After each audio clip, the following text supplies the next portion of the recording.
BMW এর গাড়ি আর social media ফাটাই ফেলছে এরা।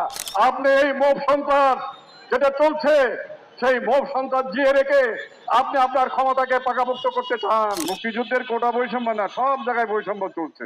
এখন আপনার দিন দিন জনগণের সমর্থন আপনার থেকে সরে যাচ্ছে। একদিকে দর্শন, আরেকদিকে নারীদেরকে ঘরের মধ্যে ঢুকিয়ে দেওয়ার নানা ষড়যন্ত্র আজকে চলছে। আমরা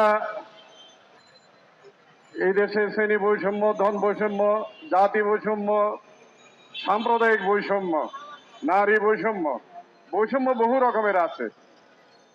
শুধু কোটা বৈষম্য না, মুক্তিযুদ্ধের কোটা বৈষম্য না, সব জায়গায় বৈষম্য চলছে। এবং সংখ্যালঘু নারীরা সব থেকে বেশি টার্গেট হচ্ছে। তারা সব টার্গেট এ পরিণত হয়েছে, আমরা সেটা দেখছি। আজকে